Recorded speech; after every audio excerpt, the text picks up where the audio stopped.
Vous nous entendez, c'est bon? C'est bon? Et nous vous remercions donc pour votre invitation à communiquer à ces journées 2023 du consortium. Priscilla et moi allons vous présenter au nom de tous nos collègues les travaux mis en œuvre dans le cadre de l'accord cadre CNRS Ministère de la Culture. Alors, le Centre national de préhistoire, CNP, est un service de l'administration centrale du ministère de la Culture qui est en charge notamment de la politique nationale des grottes ornées. Le laboratoire MAP, Modèle et Simulation pour l'Architecture et le Patrimoine, est une UMR sous co-tutelle du CNRS et du ministère de la Culture qui s'intéresse, entre autres, aux méthodes et outils numériques pour l'architecture et le patrimoine culturel. Nous proposons d'aborder les différentes démarches que nous avons menées depuis 2015 sur la 3D et les grottes ornées. Après une présentation rapide de ce corpus patrimonial, dont, au sein du ministère de la Culture, le Centre national de préhistoire a en charge la conduite d'une politique nationale, nous aborderons les enjeux de la 3D pour les grottes ornées et les travaux réalisés qui, bien sûr, ne sont pas encore achevés.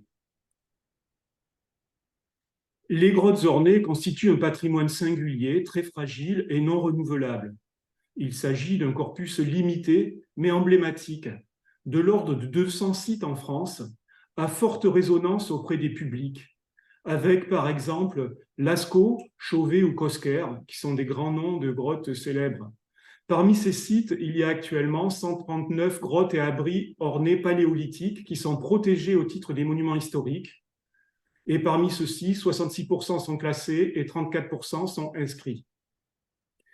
Toute intervention sur ces lieux fragiles et uniques se doit d'être non impactante, non intrusive, non destructrice, afin de les préserver dans leur intégrité pour les générations futures. Les approches scientifiques qui y sont menées relèvent essentiellement de l'observation. Les grottes et abris ornés intègrent d'emblée des programmes d'études pluridisciplinaires, alliant au minimum l'archéologie, la conservation et les sciences de l'environnement. La vulnérabilité des grottes fait de ce bien commun un patrimoine invisible, parfois, et inaccessible, et pourtant qu'il est indispensable de restituer au public, aux chercheurs. L'exploitation des données de la 3D s'avère précieuse pour l'analyse des parois ornées et la restitution au public, et ce depuis plusieurs décennies. Par exemple, depuis les années 1990, notamment lors de l'étude dirigée par l'une d'entre nous, Geneviève Pinson, de l'abri sculpté magdalénien au roc aux sorciers à Angle-sur-Lamblin dans la Vienne, avec Gaël Hamon, Société Art Graphique et Patrimoine, comme expert 3D aux côtés de l'équipe de recherche, mais aussi des élus pour la réalisation du facsimilé qui a ouvert en 2008. Le relevé 3D de la grotte de Lascaux a été réalisé par le bureau d'études Perazio Engineering. Il est à la base de la réalisation de Lascaux 4, le Centre international de l'art pariétal, basé à Montignac, centré sur la reproduction intégrale de la grotte avec un facsimilé qui est complété par l'utilisation de nouvelles technologies de l'image et du virtuel au service de la médiation.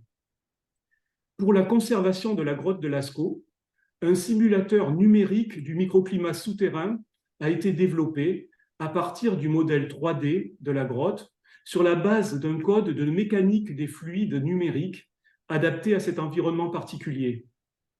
Ce simulateur donc permet de simuler les impacts de différentes natures sur l'atmosphère de la grotte, par exemple modéliser les effets de la présence humaine, les conséquences aussi du réchauffement climatique et l'évolution en fonction des scénarios du GIEC sont simulés notamment par ce simulateur.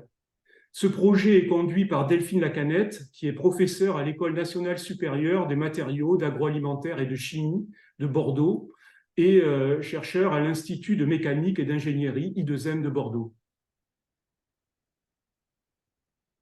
Les relevés d'art rupestre peuvent désormais être réalisés en 3D directement sur le modèle. Cela a par exemple été le cas pour l'abri peint de la Mamie Lipane, qui est d'accès particulièrement difficile car situé en contexte amazonien au sud-ouest de la Guyane, à 40 km du point de trijonction des frontières du Brésil, du Suriname et de la Guyane. Au CNP, c'est grâce au travail conjoint entre l'archéologue et l'infographiste 3D qu'a pu se réaliser la production des étapes techniques pour la réalisation du relevé en 3D.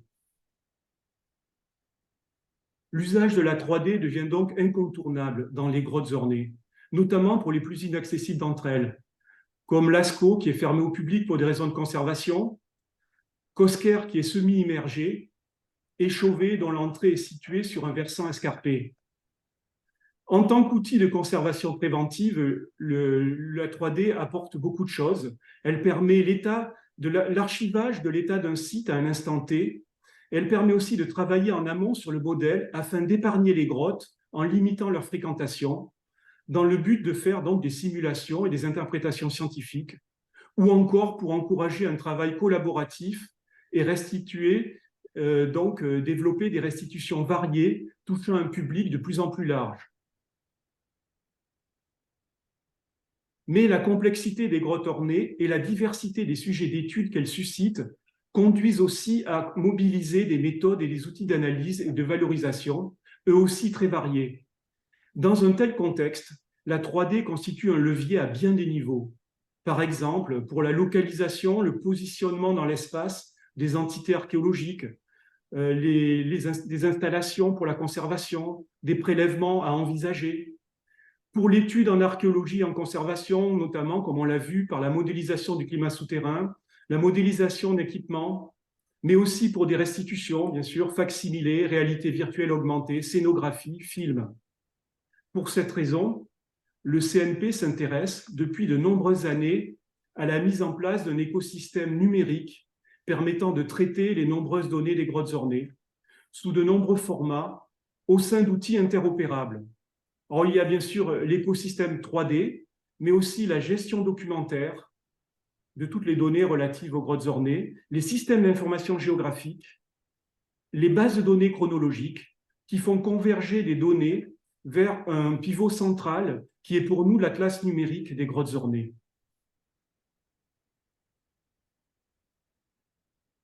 Dépositaire de ces ressources 3D, le CNP se trouve confronté à leur gestion et devant en assurer la pérennité et en permettre le partage.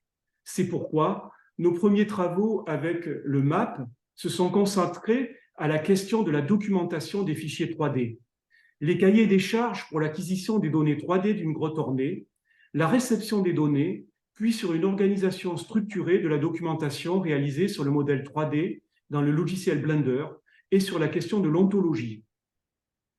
En 2015, en effet, le CNP et le MAP ont ainsi initié une collaboration afin de questionner le potentiel de réutilisation des données 3D de grottes ornées. Malheureusement, l'absence de standards et de schémas de description véritablement adaptés aux données 3D, absence à l'époque et encore aujourd'hui, constitue un frein considérable au partage et à la réexploitation de ces ressources. Il n'est possible d'accorder de la confiance à une ressource que lorsque l'on en connaît la nature et la provenance. Partant de ce constat, nous avons proposé un ensemble de descripteurs destinés à la qualification des données caractérisant les modèles numériques 3D en dépôt au CNP. L'objectif étant de fournir une base de travail pour documenter ces données afin d'anticiper leur diffusion. Sur cette image, il y a un exemple de métadonnées de données lasergrammétriques et photogrammétriques. Les métadonnées générales peuvent, elles, être renseignées en s'appuyant sur Dublin Core. Cette collaboration a été l'occasion de faire le bilan sur le corpus des données 3D préexistantes et, malheureusement, de constater quelques mauvaises surprises. Par exemple, les données d'une campagne d'acquisition ont été intégralement tronquées lors de leurs données EXIF. Dans d'autres cas, les données brutes étaient tout simplement inexistantes. Face à un tel constat, il apparaît clairement que la documentation des grottes numériques des grottes ornées constitue un enjeu majeur de la sensibilisation auprès des institutions et organismes susceptibles d'engager des campagnes de numérisation. L'UMR MAP et le CNP ont édité en 2017 un livret de description des métadonnées des acquisitions numériques. Son objectif est d'aider tout commanditaire de ressources numériques 3D à obtenir le plus en amont possible de la création des données les informations qui lui seront indispensables pour bien passer sa commande et ensuite pour bien exploiter les données qui lui sont fournies par le prestataire. De la même manière, il s'est avéré très important de préciser de mieux en mieux nos cahiers des charges des relevés 3D de grottes ornées pour obtenir des données convenablement documentées et adaptées aux utilisations attendues concernant notamment l'étude, la préservation et la conservation des sites. Pour ce faire, le CNP anime le réseau Socle, réseau Sites Ornés Réseau Culture, qui est le réseau national des agents du ministère de la Culture chargé de la gestion des grottes, abris et autres sites ornés. Il a pour but de favoriser le partage des savoir-faire et des outils de gestion propres à ces contextes, à travers notamment l'organisation de séminaires thématiques utiles à l'ensemble des acteurs du domaine. Ainsi, un séminaire a été consacré à la 3D des grottes ornées. Il est intitulé « La 3D, améliorer les cahiers des charges, la réception des données et leur archivage ».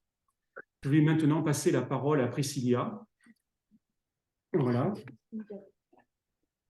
Ah pardon, j'ai une dernière diapo à présenter avant de passer la parole à Priscilla, excusez-moi. Sur cette base, le MAP a conçu en 2016 un prototype d'interface web dédié à la diffusion de ces ressources numériques. Il dispose notamment de fonctionnalités permettant de déposer ces ressources et de les décrire, et aussi d'outils de visualisation et de manipulation abordables pour tout public, et de fonctionnalités destinées à faciliter l'extraction d'informations, toujours en conservant un lien entre les métadonnées associées et les ressources manipulées. Ce prototype ne visait pas à se substituer aux outils d'analyse habituels, mais il se plaçait au contraire en amont des travaux d'analyse avec l'ambition de faciliter l'interrogation de corpus de données 3D de plus en plus riches. Et voilà, maintenant je passe la parole à Priscilla. Bonjour à tous. Alors, le CNP est également à l'origine directe du développement d'outils de traitement infographique 3D pour l'étude des grottes ornées. Alors, parmi ces travaux, on peut citer la mise en place d'un écosystème dédié à la réalisation de relevés d'art pariétal entièrement sur modèle numérique, dont vous avez pu voir d'ailleurs un résultat dans les premières diapos en ce qui concerne la mamilipale. Donc cet outil, il a été pensé pour être accessible à tous. Il repose sur l'environnement du logiciel Blender, qui est libre et gratuit, et dont les fonctionnalités ont constitué la base du travail de création de cet écosystème.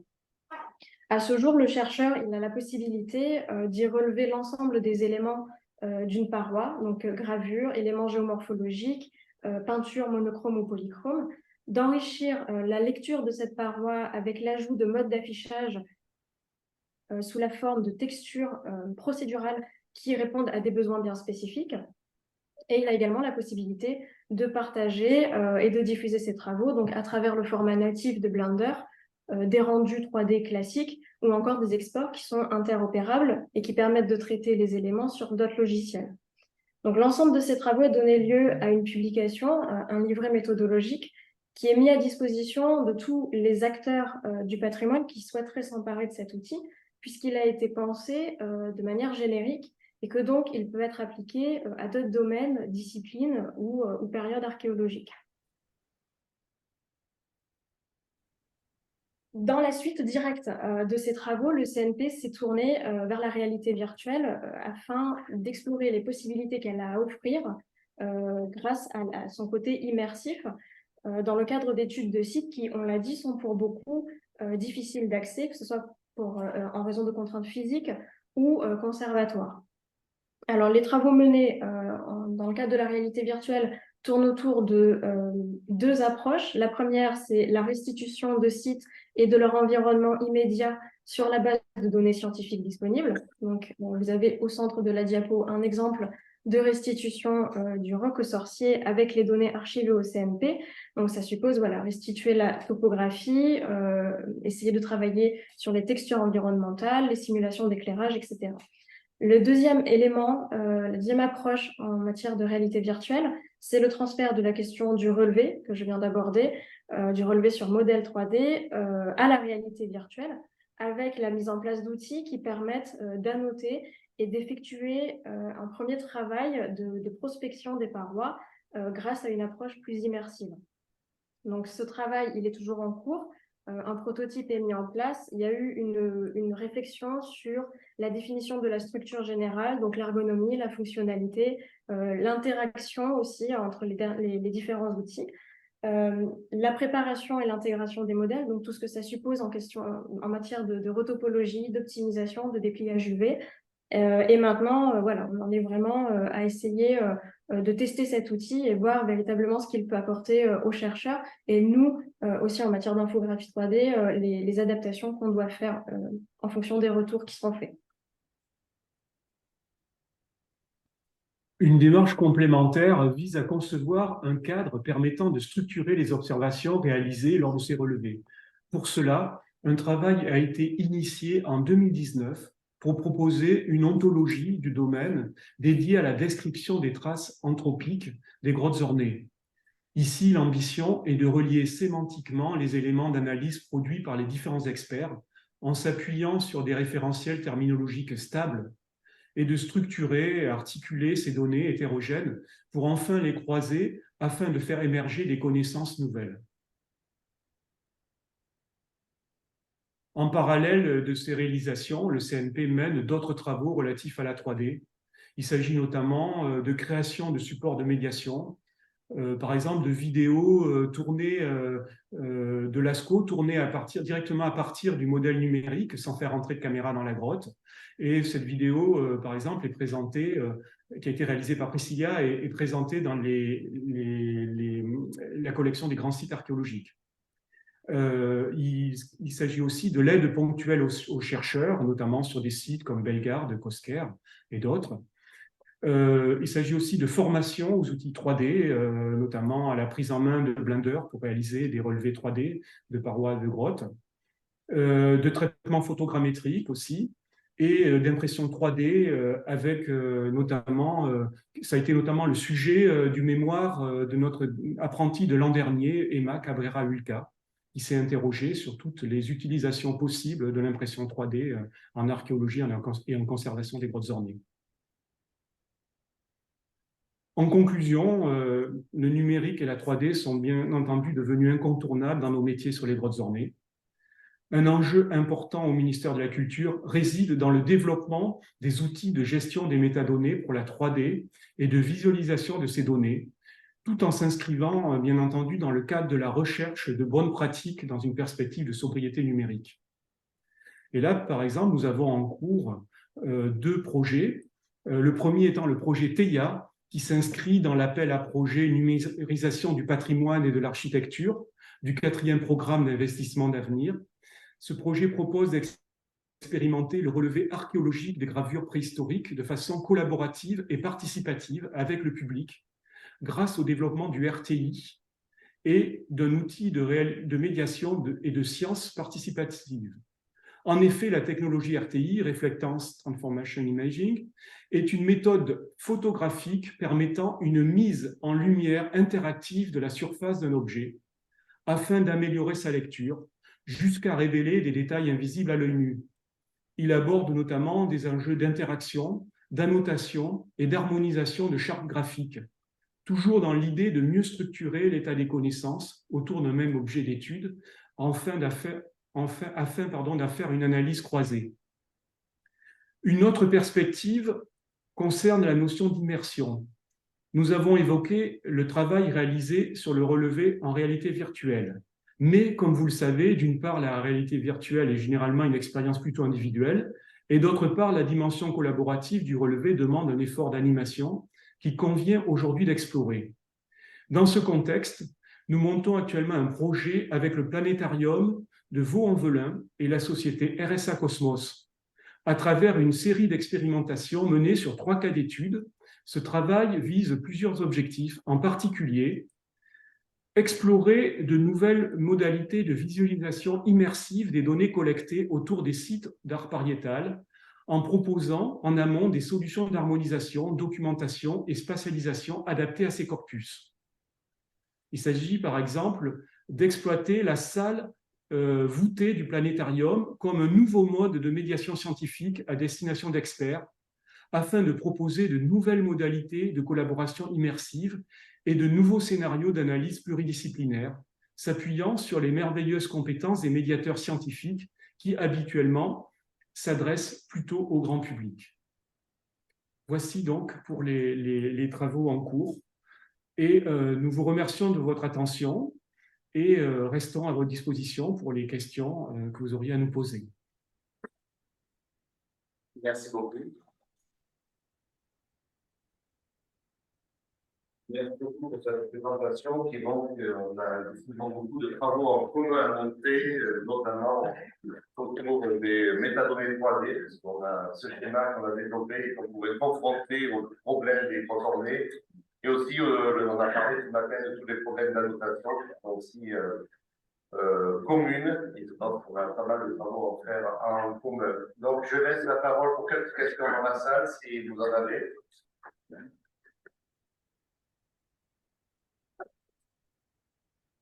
Des questions?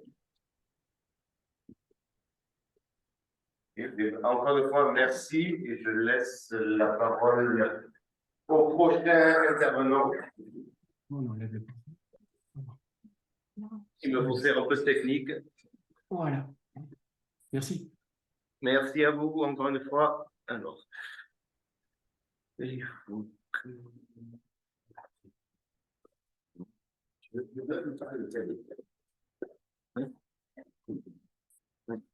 tu peux vous mettre une question en profil, est-ce que vous avez encore là? Oui.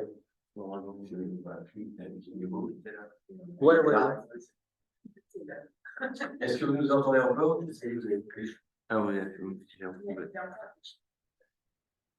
oui, il est là, mais le micro a l'air coupé. Non, c'est bon, normalement, il y a tout. Hello? Oui, c'est bon. Ouais. Je me posais une petite question sur l'articulation avec les travaux du consortium 3D, par exemple sur les méthodologies que vous avez présentées, et surtout on a connu depuis quelques années. Comment vous avez réussi à articuler les choses et est-ce qu'il y a articulation? On a des problèmes, on entend de manière très hachée le son. Tiens, viens parler là, Florent. Non, parle directement dans le micro qu'il a. Normalement, vous devez me voir en gros plan. Non, oui, je disais, quelle est l'articulation que vous avez pu avoir entre vos guides méthodologiques que vous nous avez montré là à l'instant dans la présentation et puis ceux qui ont été proposés par la communauté du consortium 3D depuis un petit moment déjà. Voilà, quelle articulation il y a eu, s'il y a et comment?